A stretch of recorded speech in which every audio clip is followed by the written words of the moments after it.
Right now at 5:30, local law enforcement leaders are weighing in after Republican state lawmakers announced a push to eliminate the permit requirement for carrying a concealed weapon in public. That announcement came from GOP leaders in the Florida House. It has been a priority of the governor. News for Jax reporter Joe McLean heard from multiple local sheriffs today about what a law like this would mean for communities here. He's joining us live at Jacksonville Police Headquarters tonight. Joe? Yeah, this would essentially mean that anybody, except for a convicted felon, would be able to carry a weapon on them hidden in public. Now, sheriffs I spoke to today, they applauded the move, but others said they believe it's going to create more danger. Republican leaders in the Florida House announced a bill that would make it far easier to legally carry a concealed weapon in public. And Florida led the nation in allowing for concealed carry. And that extends today as we remove the government permission slip to require a permit to exercise a constitutional right. If passed, the measure would abolish the requirement that those carrying concealed weapons have a permit or undergo any training. Standing behind the House Speaker, among other law enforcement leaders, was Clay County Sheriff Michelle Cook.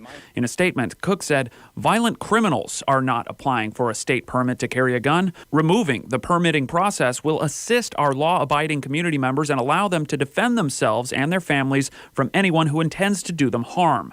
Likewise, Nassau County Sheriff Bill Leeper said a person carrying concealed without a license will still be required to obey existing laws prohibiting carrying in such places as schools, athletic events, and correctional facilities. Studies show that states which relax concealed carry restrictions see an increase in gun-related assaults.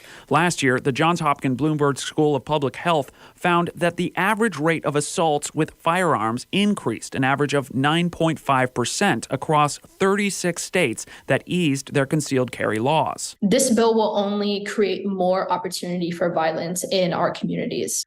Alyssa Akbar is an organizer with March for Our Lives, an organization started after the 2018 mass school shooting in Parkland, Florida, and aimed at curbing gun violence across the country.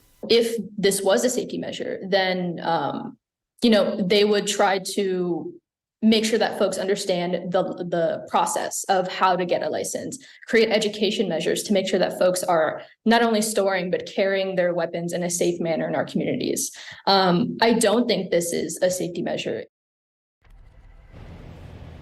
Now, sheriffs I heard from today, they went on to say that they encourage anybody who has a gun to become proficient with its use and also store it and keep it safely. But they say they don't believe those practices should be legally required. I also just received a response from Jacksonville Sheriff T.K. Waters. He says he does support law-abiding citizens being able to carry concealed weapons, but he says he does not support open carry in public. Reporting live, I'm Joe McLean, Channel 4, the local station.